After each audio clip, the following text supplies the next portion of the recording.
ধরেন আমারই ছোটোবেলা যদি আমি চিন্তা করি, আমার ছোটোবেলা, তখন আমরা গ্রামে ছিলাম, স্কুলে যাওয়া আসা তাতে অনেক হাঁটাহাঁটি, দৌড়াদৌড়ি, কখনো বৃষ্টিতে কাদার ভিতর দিয়ে, কখনো কাঠ ফাটা রোদ, মাটি ফাটা রোদ, মানে মাটি চৌচির হয়ে গেছে, ছাতা গরম হয়ে যায়, আবার সুবাইয়ে আবার দেই, পাশের খালে আবার সুবনি দিয়ে আবার দেই, হ্যাঁ এরকম। তা আবার প্রচণ্ড শীত, তাও আইসে আমরা কি করতাম, ওই যে কাদার ভিতরে ফুটবল খেলে আবার হ্যাঁ ঝাঁপ দিতাম পুকুরে, গোসল টোসল করে উঠা, আর সবাই সন্ধ্যার পরেই ঘুমায় যাইত। শুধু যারা স্টুডেন্ট ছিল তাদের কয়েকটা বাড়ি যেখানে পড়াশোনা করতো, কয়েকটা ঘরে কুপি জ্বলতো, আর যাদের পড়াশোনা কেউ করতো না ওরা ওই মানে কোনো রকম এশার নামাজ যারা পড়েই ঘুম। তো গ্রামকে গ্রাম একেবারে মনে করেন রাত 9টায় গেলে দেখবেন এগুলো সব ঘুমন্ত গ্রাম, বুঝছেন, গ্রামে কেউ আর সজাগ নেই। হ্যাঁ 9টায় দেখবেন সব ঘুমাই গেছে। তো আবার ভোরে উঠে দেখবেন সব ভোরবেলা উঠে তারা কায়িক শ্রম করে, রোদে পড়ে, বৃষ্টিতে ভিজে। তো আমাদের ছোটোবেলাতে ছিল মানে ন্যাচারাল খাওয়া, আর আমরা পাইতাম খালি কারি লজেন্স আর বস্তা সানাসুর, এছাড়া এন্টারটেনমেন্ট তেমন কিছু দেখিনি। আপনারা কে কতটুকু দেখছেন জানি না। ও আমার বাপেও বার্গার চিনতো না, আমিও চিনতাম না। তো বাপরে কোনো দিন কইতে পারি না আব্বা বার্গার খাবো, হ্যাঁ আব্বা স্যান্ডউইচ খাবো, তো এগুলো ছিল না। হ্যাঁ ছিল না, তখন দেখ আমি জানি না, এই জন্য বেঁচে গেছি।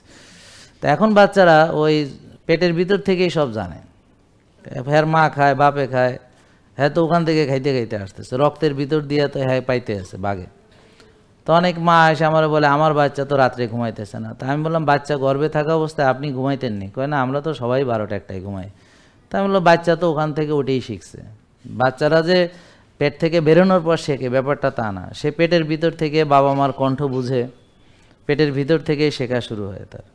আপনার কথা সে শুনে সে কিন্তু ডাউনলোড করে নেয়, বুঝতে পারছেন? ও কিন্তু আমার বাচ্চারা 7 বছর পর্যন্ত একটা হিপনোটিক স্টেজে থাকে, ওরা সব ডাউনলোড করে। তো সফটওয়্যার, যেমন ধরেন আপনি একটা কম্পিউটার কিনলেন, মনে করেন ধরেন একটা উইন্ডোজ কম্পিউটার কিনলেন, কেনার পরে তো এখন আপনারা আমি বললাম যে করেন, আপনি এই কম্পিউটারে কিছু লেখেন, এটা দিয়ে তো লেখা যাবে না, তো কী করতে হবে? এটা মাইক্রোসফটের ওয়ার্ড ডাউনলোড করতে হবে। তাই বললাম একটা প্রেজেন্টেশন বানানো, এটা তো করা যাবে না, এটাতে কেমনে প্রেজেন্টেশন বানাবো? তো আমার এটার জন্য আরেকটা সফটওয়্যার ইনস্টল করতে, পাওয়ার পয়েন্টের লাগবে নাকি? তার মানে আমরা যখন মানে ব্রেনে কিছু থাকে না, মানুষ যখন জন্মগ্রহণ করে ওরকম একটা কম্পিউটার যেটা নতুন কিনে নিয়ে আসছে, তারপর বিভিন্ন সফটওয়্যার তার ভিতরে ডাউনলোড করে। তো এটা ডাউনলোড কিভাবে হয়? ও আশেপাশে যা শোনে দেখে ওটাই শিখে, ওরে বললে কিছু শিখে না, ও যা দেখে, ধরেন বাপ মা যা করছে ওটা অটো শিখে নেয়।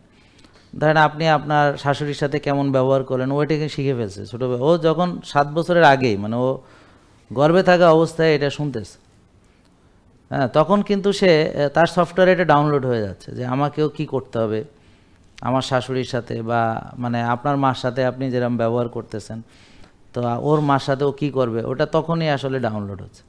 তোর মা কখন ঘুমায় সে দেখে, ওর মা কী করে দেখে, কি খায়, সেই খাবারগুলোর সে তো রক্তের মাধ্যমে সেগুলো সে খায়, বুঝতে পারছেন না, তার শরীরে ঢুকে। তারপরে জন্মের পর তো দেখেই সব কিছু, চোখ খুললে সব দেখে। তা আপনি ভাবতেছেন ছোটরা কিছু বোঝে না, আসলে ওই মুহূর্তে হয়তো সে কিছু বুঝে না, কারণ ওই সময় সে হিপনোটিক স্টেজে থাকে, ও শুধু ডাউনলোড করে। তো 7 বছর পর্যন্ত এরকম বাচ্চারা ডাউনলোড করে, আর বেশিরভাগ লোক ওই সফটওয়্যার দিয়ে সারা জীবন চলে। ও আর ওর সফটওয়্যার চেঞ্জ করে না বা রিরাইট করে না। কীরকম? যেমন ধরেন ও দেখছে ওর ফ্যামিলিতে সবাই প্রসেসড ফুড খায়, তো প্রসেসড ফুড খাইতে খাইতে খাইতে খাইতে যাচ্ছে, দেখে কেউ ব্যায়াম করে না, ও করে না, দেখে রাত জাগে সেও জাগে, আর দেখে যে মেয়ে মার থেকে পাইছে, মাও টেনশন করে মেয়েও টেনশন করে, মাশাআল্লাহ একজন আরেকজনের চেয়ে সেরা। তো ও দেখা গেল, তো আমরা বলি হ্যাঁ এটা জিনে দইছে, মা বাপের জিন, বংশগত। এটা সত্য যে আসলে এখানে জিনের চাইতে সে যে ওই যে ডাউনলোড করছে সফটওয়্যার, এটা বেশি গুরুত্বপূর্ণ। মানে এনভায়রনমেন্ট সে যেটা ক্রিয়েট করছে, সে যেটা দেখছে, ওইটা দিয়েই তার সফটওয়্যার তৈরি হয়েছে।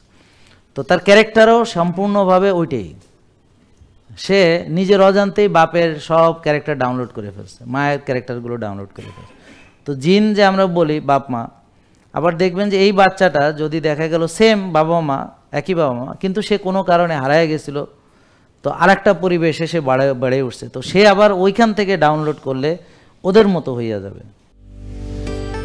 জেকে লাইফস্টাইল, ওষুধ মুক্ত সুস্থ জীবন।